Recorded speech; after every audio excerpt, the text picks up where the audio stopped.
Welcome to Tirana, RJ. My name is Ernilda. I was a part of Investigative 7 Lab. Now I am currently working on television. I have the pleasure to interview a character like you who has brought us value in society.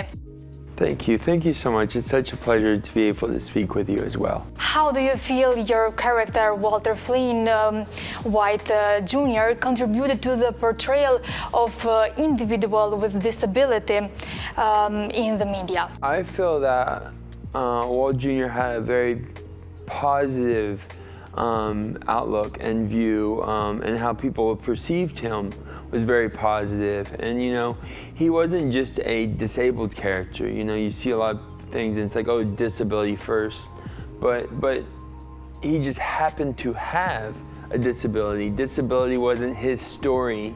That's just a part of who he was. And I think Breaking Bad really captured the essence of someone living with a disability but not being disabled. What changes have you observed in the media's disabilities since your role on Breaking Bad and the start of your public awareness campaign on disability issues? Positive, again, very, very positive. I've seen a massive growth in accessibility and entrepreneurship and advocacy, and more people wanting to provide opportunity for people with disabilities, wanting to hire people with disabilities, and the mindset towards that. You know, for a long time we have this negative mindset towards people with disabilities. And so I've seen a positive change, a positive mindset, and not where it's saying that, oh, they're sick or they're weak, but they want to work, they want these jobs, they want these opportunities, and now we live in a society where we have the ability to give them that. How do you hope the public perception of disability can evolve in the coming years? I think it's always going to evolve. I think with technology and sciences and information and acceptance, that we are going to see a massive positive growth of people with and without disabilities across the world. And I'm really excited to be here in Albania, and I've been able to talk with Albanian activists and philanthropists and leaders here, that the future for people with disabilities here in Albania is very bright. Can you share some of the challenges and rewards you have faced as one of the few actors with a visible disability? Yeah, one of the biggest challenges that I face is people don't think I can walk because they see the character with the crutches. And so a lot of times my roles are limited to individuals with disabilities. Now, I don't always accept those roles. But I think when I was younger, that was a big face of trying to break out of the Walt Jr. character type. And you know, people assume that I can't walk and assume that I need special assistance, and that in itself was a challenge because I'm very active in sports and stuff like that, and I'm like, no, I don't need any handicap assistance, I'm fine. And people are like, you sure? And I'm like, no, I'm good. In your journey, have you met other aspiring actors who were inspired by your role on Breaking Bad?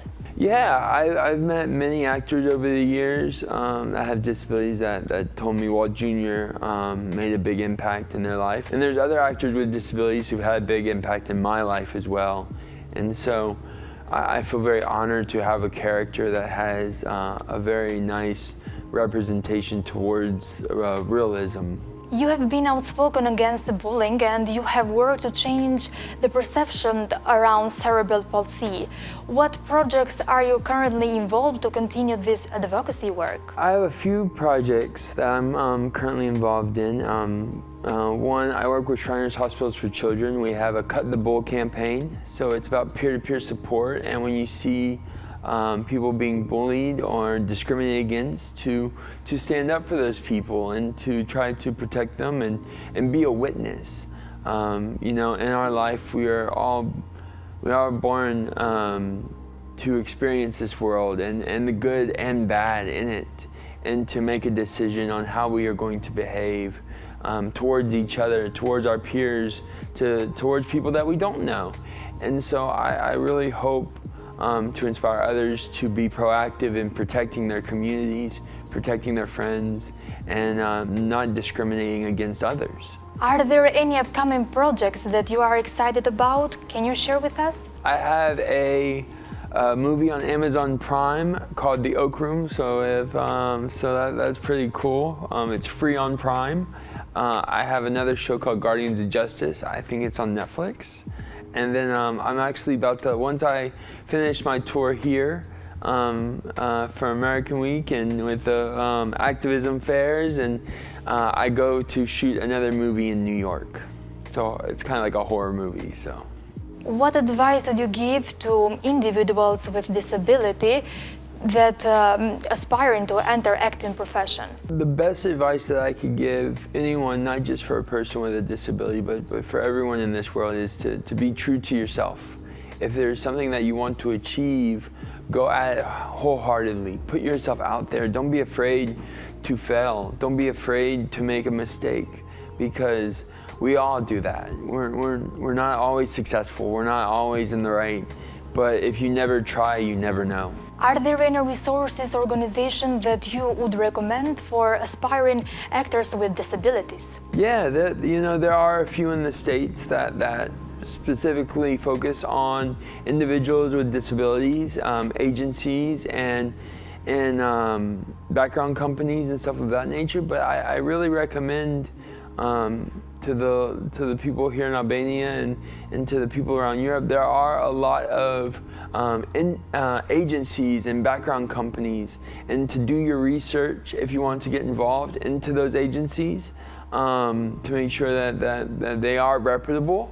But we have local agents and very talented locals here in Albania, and so find your community, conversate with other actors and other people, and don't be afraid to make friends.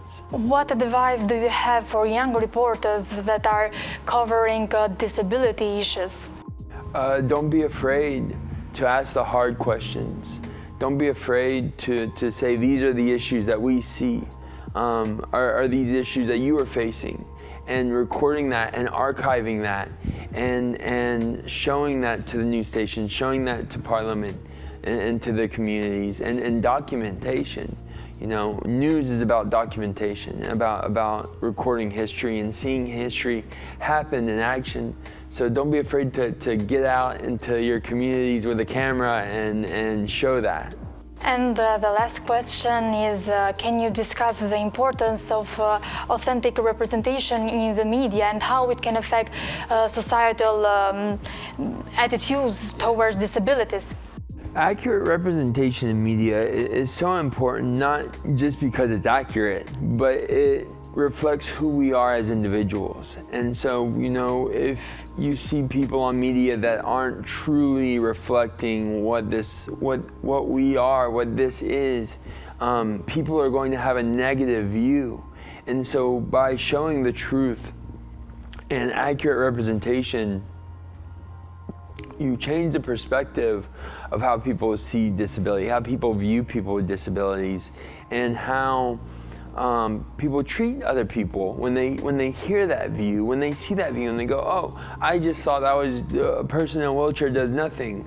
But a person in a wheelchair plays basketball. They go to the Paralympics. They go to sports centers. They live lives like anyone else.